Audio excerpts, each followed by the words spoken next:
If you spent any amount of time with Pastor Dan, you know that he has a heart for missions and he has a heart for prayer. He once told me a Brazilian proverb that said, "The heart cannot taste what the eye has not seen." One of our community group values is prayer.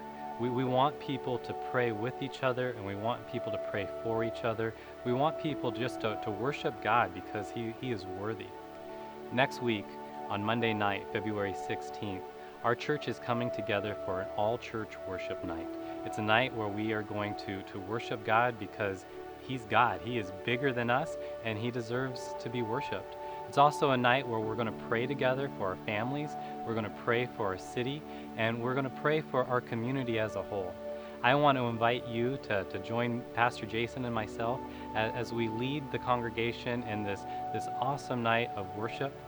Bring your community group and have a great time with us. Now here's a few words from our lead pastor, Pastor Craig. Hi everyone, hope you've had a great week so far. We have dived right into Romans chapter 6. And I want to take just a few seconds to kind of go back and cover the book of Romans as a whole, because it's important that we get this 30,000 foot view of what we're going to be covering. The first 3 chapters of Romans is just diagnosis, where Paul, he just diagnoses the patient of humanity and says that we are all lost and that we are recipients of God's wrath. And then beginning at chapter 4, going all the way through chapter 11, Paul talks about the deliverance, what it took for God to deliver us from that wrath. And then beginning at chapter 12, all the way to the end of the letter, he just simply talks about the description. What does that kind of a life look like in everyday life? And we'll get to that in a few months. But we covered chapter 6, and right there you might find out, you might think, you know what, the gospel is super scandalous. I mean, let's face it, the righteousness of God is given to us by faith.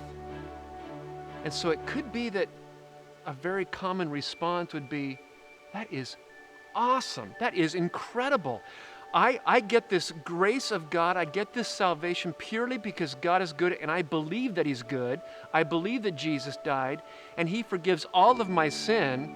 And so the next leap could be, I can sin all I want now, because after all, it's my job to sin. It's God's job to forgive. Perfect.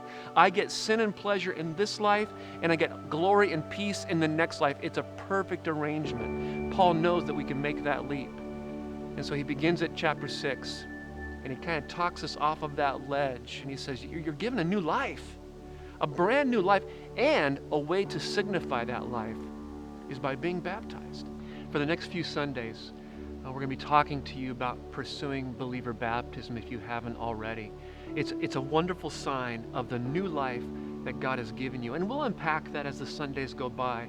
But if you're thinking about baptism, email me, any one of the pastors, and we would love to have a conversation with you. Hope you have a great week. See you Sunday.